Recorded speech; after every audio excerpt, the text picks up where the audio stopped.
Bom dia, pessoal. Eu ando um pouco sumida porque a vida, ela às vezes te faz estacionar. Estaciona o carro um pouquinho porque você tá em alta velocidade e você pode bater. É tipo isso. E aí você tem que saber a hora de desconecta o disjuntor para depois conectar com potência total de novo. Esse ambiente vocês não estão reconhecendo e eu quis mostrar ele exatamente como ele é. Eu tô na casa da minha mãe, vim passar 4 dias aqui. Eu e o Márcio estamos bem, graças a Deus, tá tudo bem.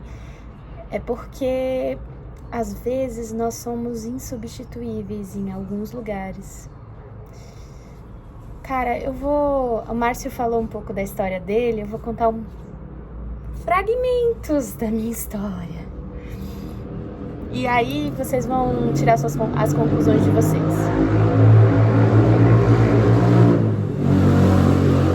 Uma das coisas que mais tem aqui no bairro que eu nasci e me criei é barulho. Eu sou uma pessoa que eu não gosto de barulho. O que eu mais gosto lá em Floripa é a questão da paz, da tranquilidade. Vocês escutam os passarinhos e o vento nos nossos vídeos, né? Bom, eu fui criada num bairro de classe média baixa, alta, enfim, sei lá. Fui criada num bairro normal, fui criada numa família muito rígida, uma família nordestina, então tudo era muito rígido.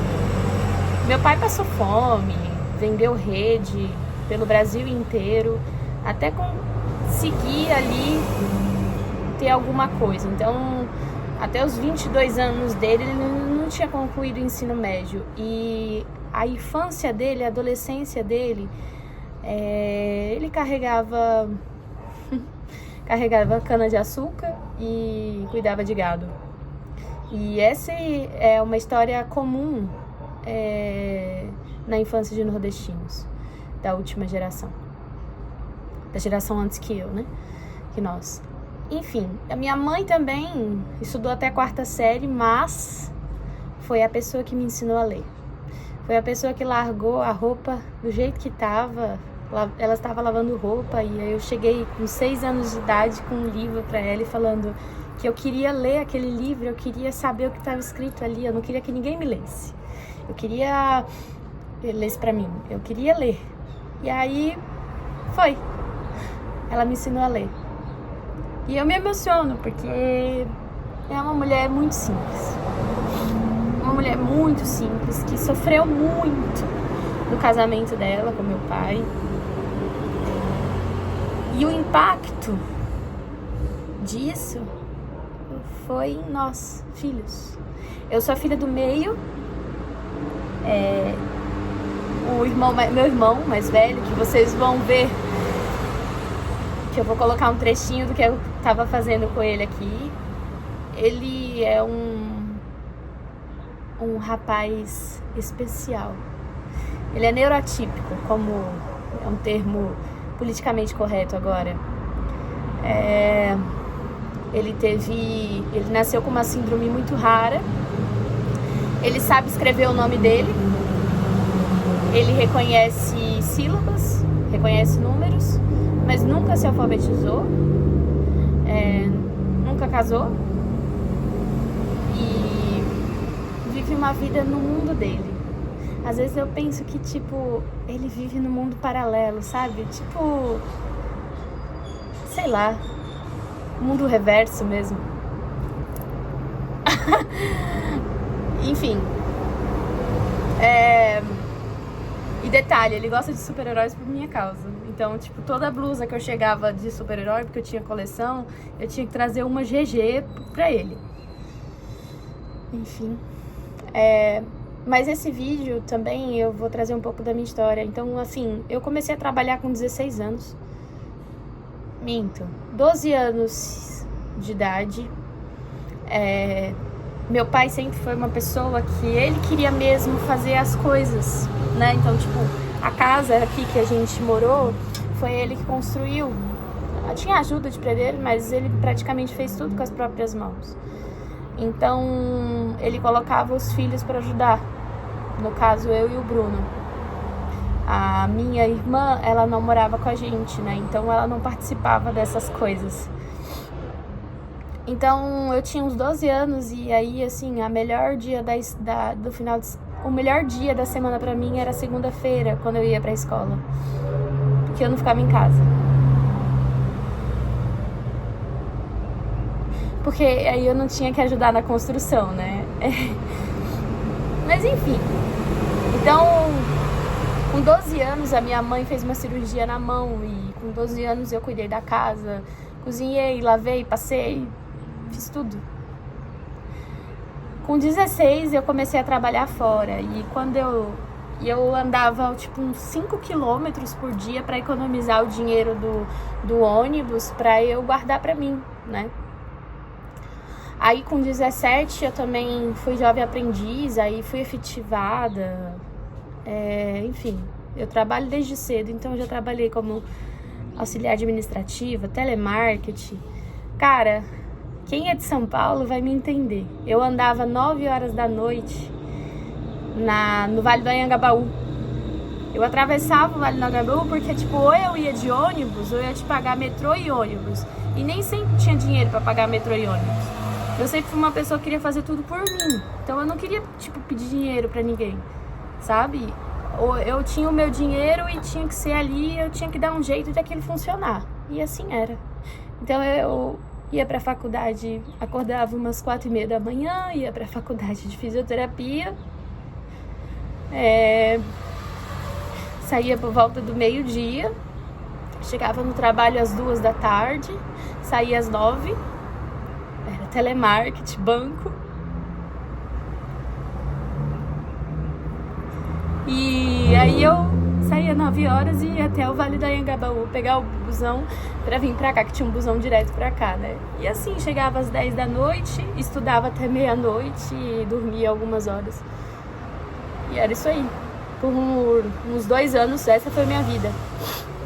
Enfim, me formei, me tornei uma fisioterapeuta e eu me tornei uma das melhores no meu ramo. Eu falo sem pretensão nenhuma, mas eu me tornei uma das melhores. Eu trabalhei nos melhores hospitais, eu me destaquei. Eu fui boa, eu sou boa até hoje. Eu sou boa pra caralho no que eu faço. Eu fui professora, eu sou professora. Ensinei, formei mais ou menos umas 25 turmas de novos fisioterapeutas. Cada turma tinha 10 fisioterapeutas. Eu formei dentro da pediatria, né? Passei pela pandemia, fiquei na linha de frente. Um dia dormi encostada num colega por 1 hora, assim. Eu não conseguia mais ver gente morrer e tinha que ficar vendo ainda. Então, passei por relacionamentos abusivos em todos os aspectos, físicos, emocionais, psicológicos.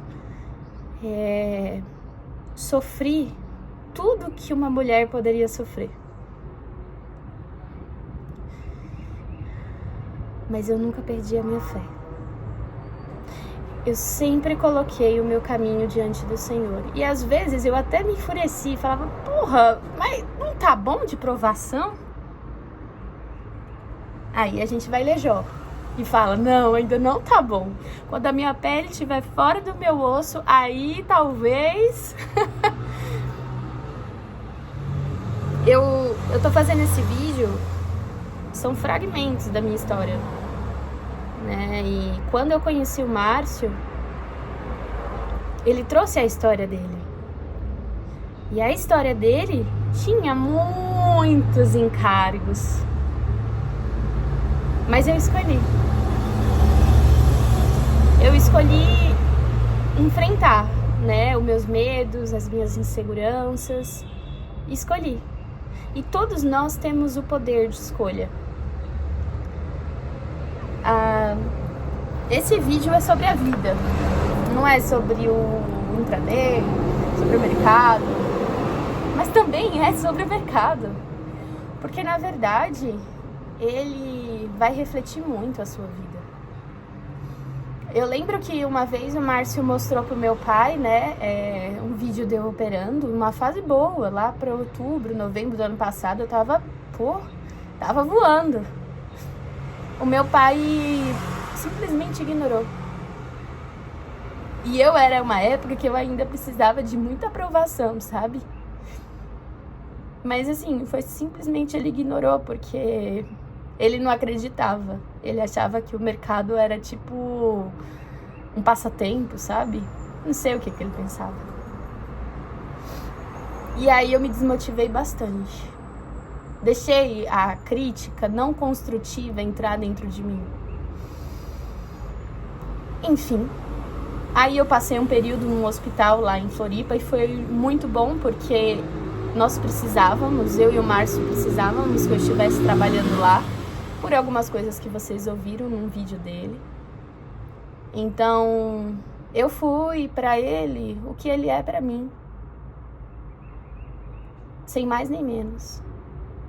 Eu escolhi ser a esposa dele e isso não diz em qual situação eu vou ser a esposa dele. Eu vou ser a esposa dele todo dia.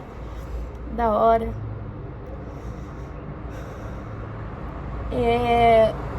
E aí, quando ele me tirou daqui de São Paulo, ele arrancou com...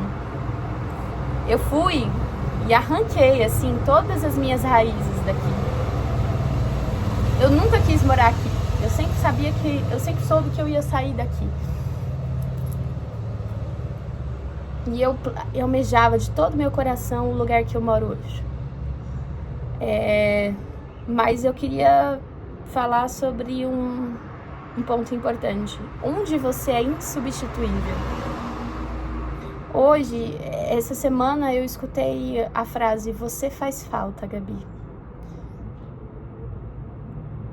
Pelas pessoas que eu também sinto falta, né? Porque não é fácil morar longe. Então, você é insubstituível em alguns momentos. Você é insubstituível ali no café com bolo. Você é insubstituível ali na brincadeira com o filho da sua amiga. Você é insubstituível. E o CLT, ele faz a gente ser substituível forçadamente, né? Porque às vezes a gente tem que cumprir o horário e aí a gente não pode ficar em casa, a gente não pode ir. Muitas vezes eu perdi almoço de família, eu perdi muitos momentos que eu queria ter presenciado porque eu tava trabalhando.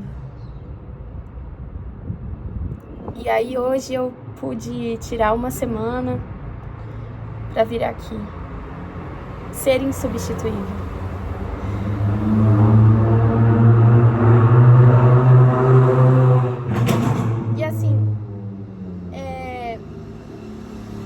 Nós temos o poder de mudar muitas histórias.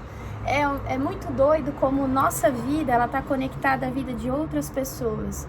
Então, se a gente chegou num nível de evolução um pouquinho maior, a gente tem a obrigação de passar por cima de ego, orgulho e conduzir as histórias de forma diferente. Fazer aquilo que nós temos controle, né, da melhor forma possível. Então, hoje, se você é insubstituível em algum lugar, vá até esse lugar. Vale a pena.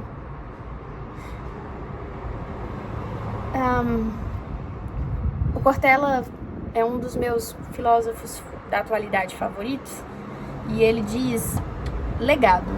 E eu sempre pensei sobre isso, legado. Eu tô saindo de São Paulo agora. Já vou voltar pro meu lar, pro meu marido. E eu tô pensando, né? Eu construí um legado aos 29 anos. Então, qual é o seu legado?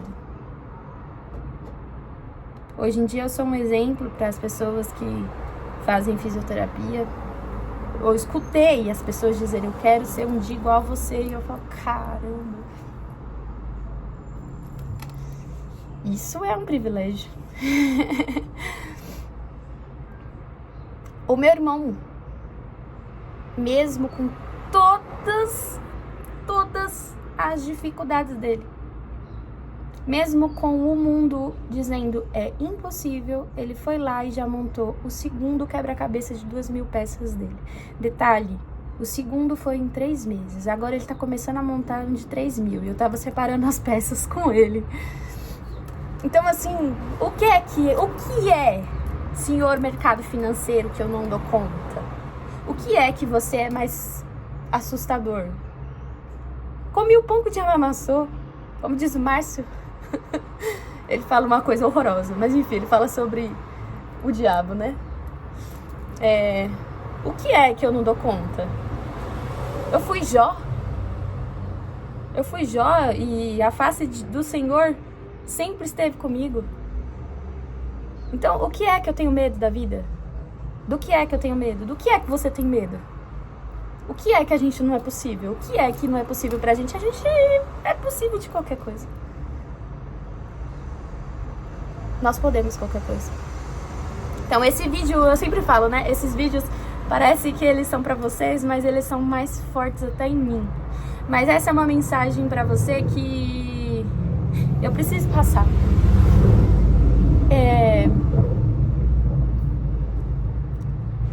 Avenida 23 de Maio, Viaduto Beneficência Portuguesa. Eu quase abri mão da minha vida.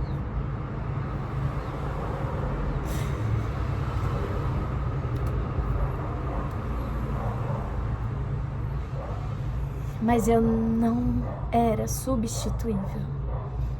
Assim como você não é. Então, ninguém fala sobre isso, mas as pessoas têm problemas psicológicos, as pessoas têm depressão, ansiedade, burnout. Por favor, cara, se teu coração dói, se o teu peito aperta sempre quando você pensa em trabalhar, se você se preocupa muito mais do que sorrir, procure ajuda. Porque vai chegar uma hora que você vai explodir.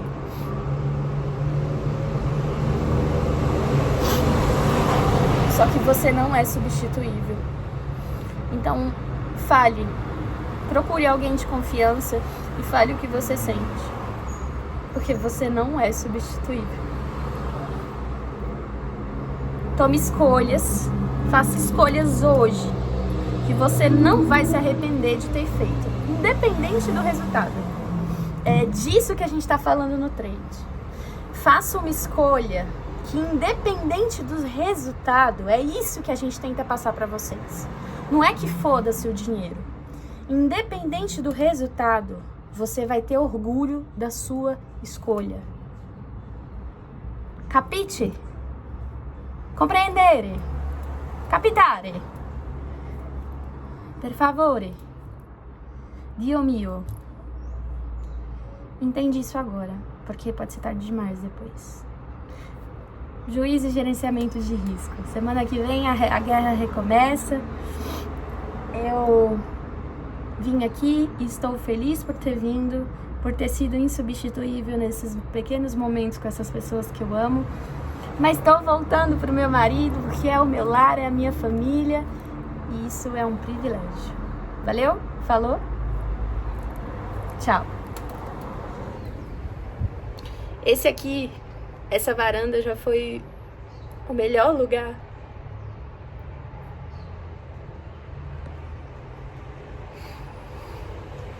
Agora tem a minha que dá pra ver o mar. Uhul!